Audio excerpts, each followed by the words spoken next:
ರಹಸ್ಯವಾಗಿ ಇದೆ. ಇದು ಆ್ಯಕ್ಚುಲಿ ನೋಡೋದಕ್ಕೆ ಲಕ್ಸುರಿಯಸ್ ಆಗೇ ಇದೆ. ಇಲ್ಲಿ ಬರ್ತಿದ್ರು ಆ್ಯಕ್ಚುಲಿ ಅಪಾರ್ಟ್ಮೆಂಟ್ ಓನರ್ಗಳನ್ನು ಇಟ್ಕೊಂಡ್ರೆ ವಿಷಯ ಭಾಳ ಕ್ಲಿಯರ್ ಕಟ್ಟಾಗಿ ಬೇಗ ಗೊತ್ತಾಗ್ಬಿಡುತ್ತೆ.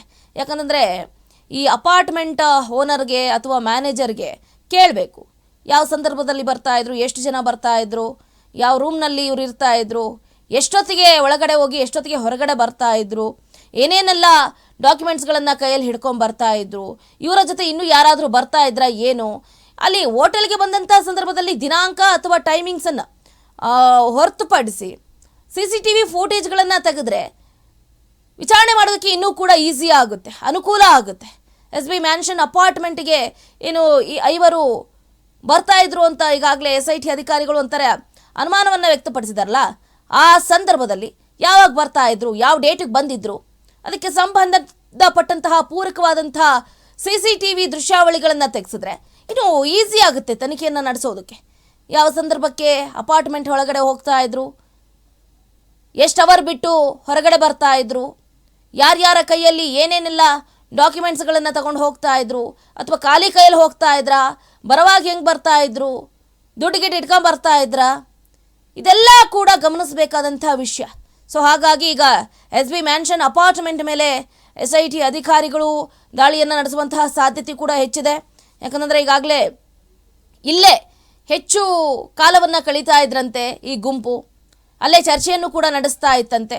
ಸೊ ಹಾಗಾಗಿ ಈಗ SB ಮ್ಯಾನ್ಷನ್ ಅಪಾರ್ಟ್ಮೆಂಟ್ ಮೇಲೆ ಅಧಿಕಾರಿಗಳ ಕಣ್ಣಿದೆ, ನೋಡಬೇಕಾಗುತ್ತೆ ಈ SB ಮ್ಯಾನ್ಷನ್ ಅಪಾರ್ಟ್ಮೆಂಟ್ನ ಸಿಬ್ಬಂದಿಗಳು, ಮ್ಯಾನೇಜರ್ ಹಾಗೆ ಈ ಅಪಾರ್ಟ್ಮೆಂಟ್ನ ಮಾಲೀಕರು ಈ ವಿಷಯಕ್ಕೆ ಸಂಬಂಧಪಟ್ಟಂತೆ ಏನು ಹೇಳ್ತಾರೆ ಏನು ಅಂತ ನೋಡಬೇಕಾಗುತ್ತೆ. ಇನ್ನು ಬೋಡೆ ಗ್ಯಾಂಗ್ ಉಳಿದಿದ್ದಂತಹ ಲಾಡ್ಜ್ನಲ್ಲಿ ಮಹಜರು, ಇದು ಆಕ್ಚುಲಿ ಬೇಕಾಗಿದ್ದು. ಚಿನ್ನಯ್ಯನನ್ನ ಕರೆತಂದು ಲಾಡ್ಜ್ನಲ್ಲಿ SIT ಅಧಿಕಾರಿಗಳು ಶೋಧವನ್ನ ನಡೆಸ್ತಾರೆ. ವಿದ್ಯಾರಣ್ಯಪುರದ ತಿಂಡು ಸರ್ಕಲ್ನಲ್ಲಿರುವಂತಹ ಲಾಡ್ಜ್ ಇದು.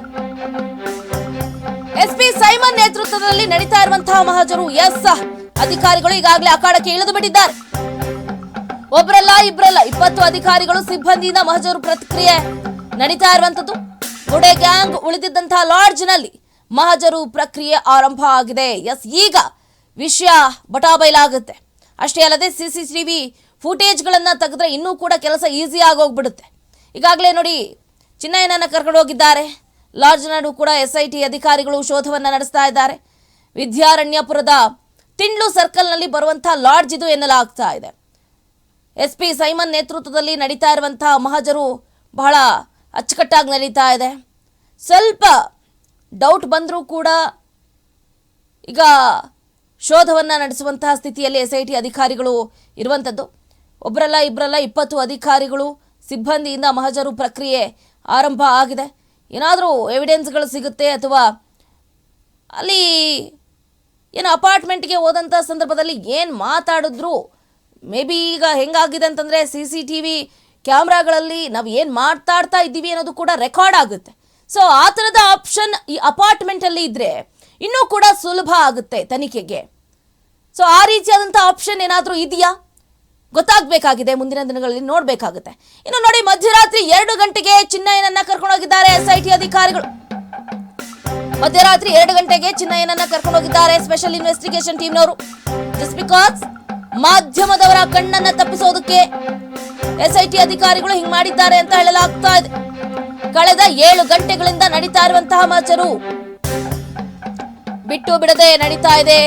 ಮಹಜರು ಪ್ರಕ್ರಿಯೆ ಪಂಚರ ಸಮ್ಮುಖದಲ್ಲೇ ನಡೀತಾ ಇರುವಂತಹ ಮಹಜರು ಪ್ರಕ್ರಿಯೆ ಇದು.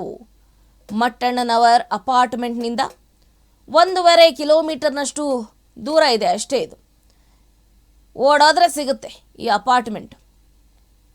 ಗಿರೀಶ್ ಮಟ್ಟಣ್ಣನವರ ಅಪಾರ್ಟ್ಮೆಂಟ್, ಈ ಅಪಾರ್ಟ್ಮೆಂಟು 1.5 ಕಿಲೋಮೀಟರ್ನಷ್ಟೇ ಅಂತರ ಇರೋದು. 1.5 ಕಿಲೋಮೀಟರ್ ದೂರದಲ್ಲಿರುವಂತಹ ಸರ್ವಿಸ್ ಅಪಾರ್ಟ್ಮೆಂಟ್ ಇದು ಎನ್ನಲಾಗ್ತಾ ಇದೆ. ಈಗಾಗಲೇ ಮಹಜರು ಪ್ರಕ್ರಿಯೆ ಕೂಡ ಆರಂಭ ಆಗಿದೆ.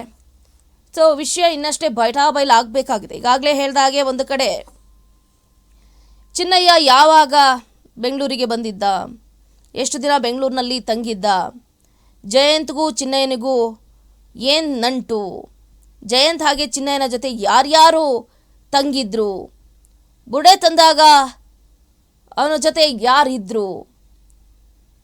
ಅದಾದ ನಂತರ ಗಿರೀಶ್ ಮಠಣ್ಣನವರನ್ನು ಭೇಟಿ ಮಾಡಿದ್ದು ಯಾಕೆ? ಏಕಾಏಕಿ ಬುರುಡೆ ತಗೊಂಡು ಬಂದು ಗಿರೀಶ್ ಮಠಣ್ಣನವರನ್ನು ನೇರವಾಗಿ ಭೇಟಿ ಆಗ್ತಾರಂತೆ ಚಿನ್ನಯ್ಯ.